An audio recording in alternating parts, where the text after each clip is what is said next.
গোল table বৈঠকটা এটা আসলে এনারা বলতেছেন, আপনারা শুনতেছেন, কিন্তু আমি খুব হ্যাপি। আমি খুব হ্যাপি এই কারণে যে এই প্রত্যেকটা ক্যামেরা কিন্তু এগুলো কাজ করবে এবং এগুলো সোশ্যাল মিডিয়ায় যাবে। আমরা একটা অনুষ্ঠান কেন করি? যাতে নাকি সোশ্যাল মিডিয়ায় যায়, তাই না? একসময় আমি দীর্ঘদিন পত্রিকায় চাকরি করেছি, টেলিভিশনে চাকরি করেছি, অনলাইনে চাকরি করেছি। তো ওগুলো আজকাল আর কেউ অত মন দিয়ে দেখে না, কিন্তু সোশ্যাল মিডিয়াটা দেখে। যে কারণে আমি চাকরি বাকরি ছেড়ে দিয়ে আমি নিজেও সোশ্যাল মিডিয়া করি। আমি একটা ইউটিউব চ্যানেল করি এবং আমি মনে করি আমি খুব ভালো আছি এবং স্বাধীনভাবে কথা বলতে পারি, কারো কাছে জবাব দিয়ে করতে হয় না। যেমন এখানে প্রিন্স ভাই, উনিও আমার মতো স্বাধীন না কিন্তু, কারণ ওনাকে তার পার্টিতে যে জবাব দিয়ে করতে হয়। কেন বলছেন? মান্না ভাইয়ের স্বাধীন না, আমি স্বাধীন। আমি একমাত্র আমার বউর কাছে জবাব দিয়ে করে, মেয়ের কাছে জবাব দিয়ে করি। মেয়ে আর বউ বলে এত না বললেও পারতাম, কেন এত বলো? এইটুক ছাড়া আর কোনো জব জন বেশি কিছু বলে আমি বাথরুমে ঢুকে যাই, ওদের মতো আর বলতে থাকে, এক সময় টায়ার্ড হয়ে যায় আর কিছু বলে না, মেনে নিছে যে এটা এরকম করবে। কাজে আমি স্বাধীনভাবে বলতে পারি। কিন্তু ভাই, আমি এটা দেখেন আপনার শিরোনামটা কি? শিরোনামটা হলো জুলাই আগস্টের গণ অভ্যুত্থান ও প্রবাসীদের ভূমিকা। আমি আসলে ভাবতেছিলাম যে আসলে প্রবাসীদের ভূমিকা মানে এটা কি? গণ অভ্যুত্থানের ভূমিকা নাকি গণ অভ্যুত্থানের পরের ভূমিকা? আমি যদি গণ অভ্যুত্থানের ভূমিকা বলি, গণ অভ্যুত্থানে তারা কি ভূমিকা রেখেছে, আমি বলবো আমাদের প্রবাসীরা এক্সিলেন্ট ভূমিকা রেখেছেন। এক্সিলেন্টটা কিভাবে হতে পারে? বলবেন যে প্রবাসীরা রেমিটেন্স পাঠায় নাই, না পাঠাইয়া হাসিনা সরকারকে বিব্রত করছে। এক্সিলেন্ট ভূমিকা, তারা কিন্তু এটা করেছে। না হলে হাসিনার পতনের পরে এত রেমিটেন্স বাড়বে কেন? মানুষ নতুন সরকারের উপর খুশি হয়েছে, খুশি হয়ে প্রপার ওয়েতে রেমিটেন্স পাঠিয়েছে, এটা একটা পজিটিভ দিক।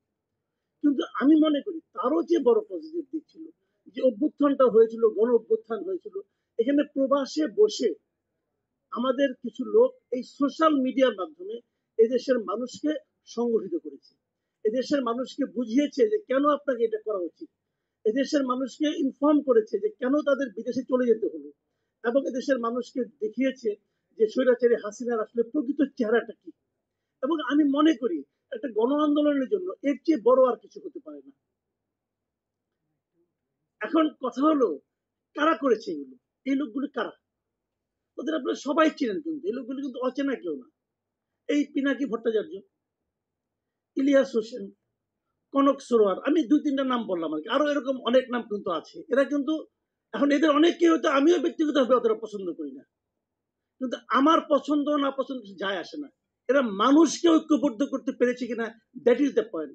এবং একটা কমন ইস্যুতে, একটা কমন ব্যাপারটা কি, হাসিটাকে সরাতে হবে, এই ইস্যুতে তারা সক্রিয় ছিল কিনা, তারা মানুষের মধ্যে সেই চিন্তাটা জাগ্রত করতে পেরেছিল কিনা, দ্যাট ইজ দ্য পয়েন্ট।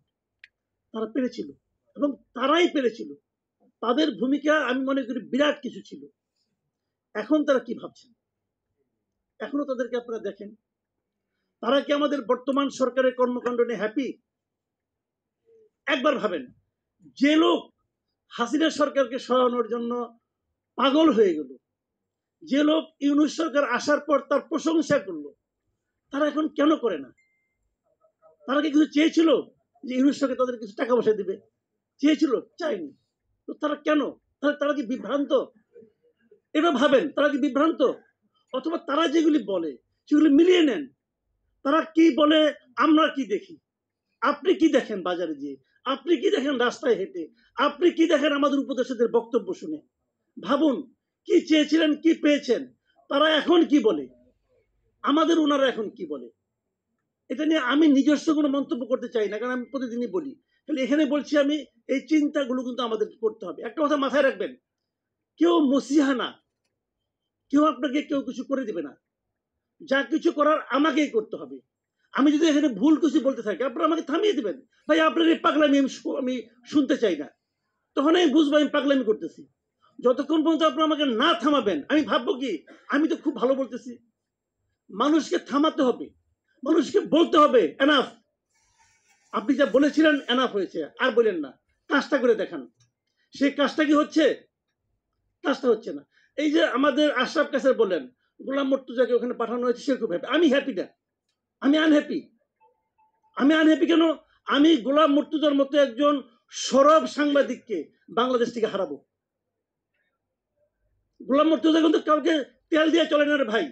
আমি তাকে দেখেছি, সরকার কোনো সমস্যা করেছে, সেটা প্রতিবাদ করেছে। আগামীতে যেই সরকারে থাকুক, সে কে, ABCD যেই থাকুক, সে প্রতিবাদ করতো, সে আমেরিকায় যে প্রতিবাদ করতে পারবে? পারবে না। তার সেই সরব আমি দেখতে পারবো? আমি সাংবাদিক গোলাম মুর্তজাকে হারালাম, আমি এটা হারাতে চাই না। এবং যখন একটা পলিটিক্যাল গভর্নমেন্ট আসবে, তখন কি হবে?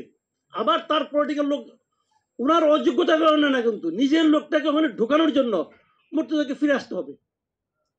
তখন সবাই বললো, আপনি তো ওই দলের হয়ে, আপনি ওই চাকরি করেছেন, ওই সুবিধা নিয়েছেন, এখন আবার ই বলেন কেন, কথা বলেন কেন? এই যে বিষয়গুলো, এগুলো কিন্তু মাথায় রাখতে হবে ভাই। কথা একটাই, পৃথিবীর অন্য সকল প্রাণীর সঙ্গে মানুষের পার্থক্য হলো মানুষ কথা বলতে পারে। আল্লাহ আমাকে কথা বলার জন্য একটা যোগ্যতা দিয়েছে, এটাই বলতে চাই, এটাই বলতে হবে। আপনাকেও বলতে হবে, আমাকেও বলতে হবে, সবাইকে বলতে হবে। যখন সবাই কথা বলবেন, তখন দেখবেন একটা ফল আসতেছে। আর যদি সবাই শ্রোতা হয়ে যান, সারা জীবন খালি শুনেই যাবেন, বক্তা নিজের স্বাধীন মতো যা ইচ্ছা তা বলবে, কিছুই দিবে না, বলবে সব দিয়েছি। ভোট দিতে দিবে না, বলবে গণতন্ত্র দিয়েছি, ভাত ও ভোটে লড়াই আমিই করেছি। সে বলবে, আপনাকে শুনতে হবে। এই অবস্থার পরিবর্তন চাই। আমি মনে করি আপনারা সবাই কথা বলেন, এত এত ক্যামেরা দেখছি, আমার খুব ভালো লাগছে ভাই। এই জন্য একটু বেশি বলে ফেললাম, কিছু মনে করেন না। সবাইকে ধন্যবাদ।